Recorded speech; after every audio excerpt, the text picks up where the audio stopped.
We now come to the second video on the last chapter of Peter Berger's Heretical Imperative. The book itself came out in 1979, and the final chapter, Between Jerusalem and Benares, talks about what Berger terms the coming contestation of religion. So this second section is about the divine in confrontation and interiority. That's his title. So there were two types of religious experience in Berger's account.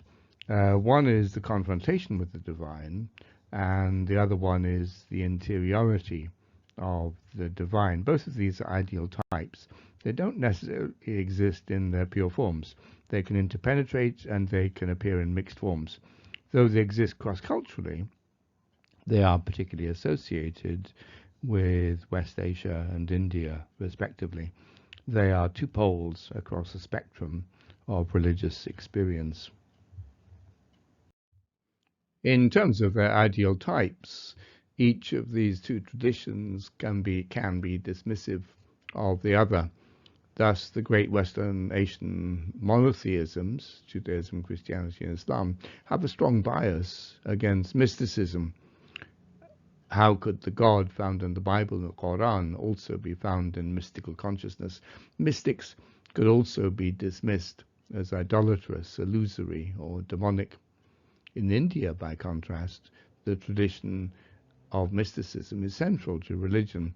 When the divine is to be experienced as the true ground of every man's consciousness, then Western monotheism can seem like an inferior form of religion. This division, of course, is inadequate in actuality. Both forms of religious experience have a strong historical base. Is it possible for both of these types of experience to be true? There's also a rich history of exceptions, mystical movements in Western monotheisms and powerful eruptions of confrontational piety in Hinduism and Buddhism. Mysticism, of course, itself is not a monolithic phenomena. Even within confrontational religion, there are mystical elements, as with Luther or Wesley's warmed heart or the modern-day Christian charismatic movement.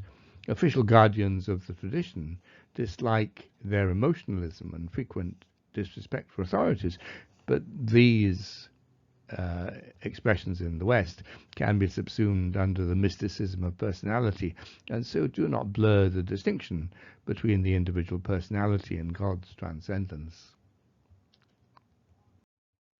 It's the mysticism of infinity which is the real cognitive threat in terms of Western monotheisms, in which the individual believer comes to think of himself, herself, completely losing their personal qualities and merging into union with the divine, either within their own consciousness or in unity with the universe. Both Hinduism and Buddhism are hospitable to this view. Western Asian monotheism isn't. But in Western Asian monotheism, the personal and transcendent God is embodied in historical tradition. He's utterly other, and man confronts his absolute and awesome majesty, as in Isaiah's throne vision. It's blasphemy to suggest the experience of unity with such a God.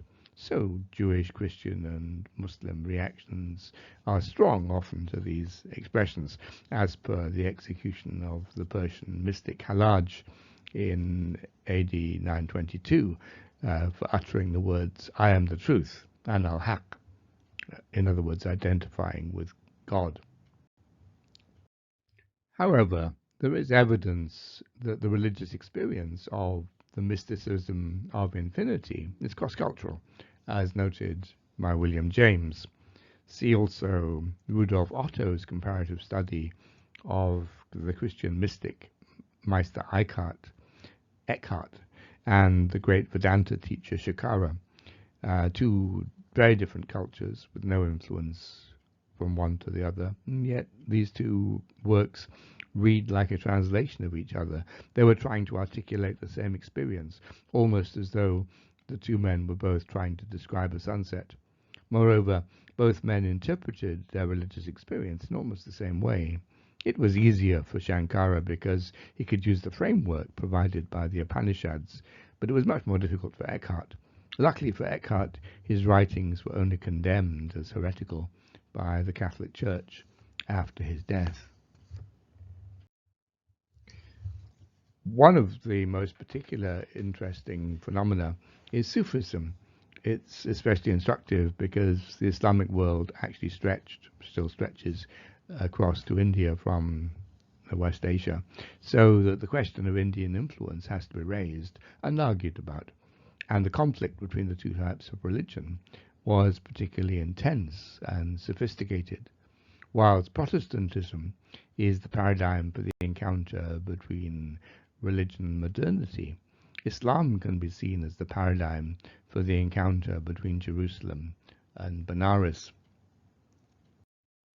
One aspect of this is the Sufi concept of fana, the falling away and dissolution of the self, which surely refers to the mysticism of infinity. The mystic feels that he or she is one with God, and Sufi accounts and interpretations of it resemble those of Shankara and Eckhart.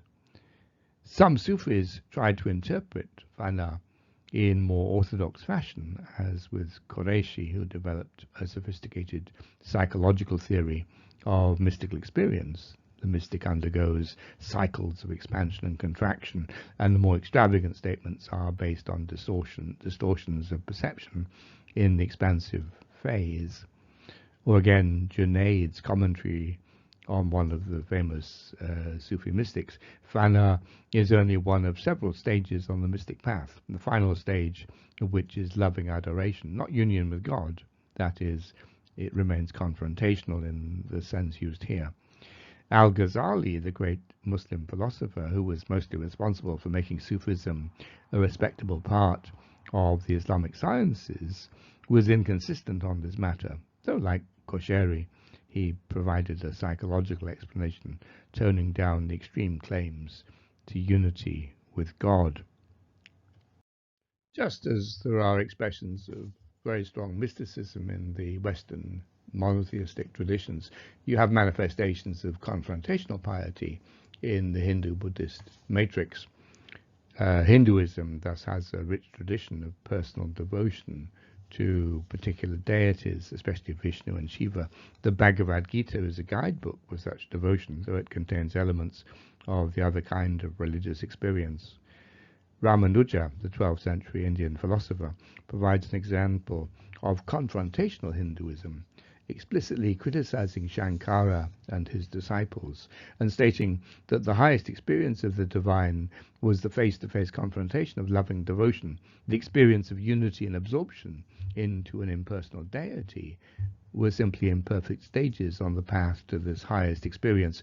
Shankara had stopped at this lower point and mistakenly called it the highest point. Again, in Buddhism, the best examples of cognitive problems of this sort come from the Mahayana tradition. For example, the quasi-Lutheran Pure Land school in Japan, with its devotion to Amida as savior. But how is this to be reconciled with the metaphysics in which the self is an illusion and the fundamental category of the universe is emptiness?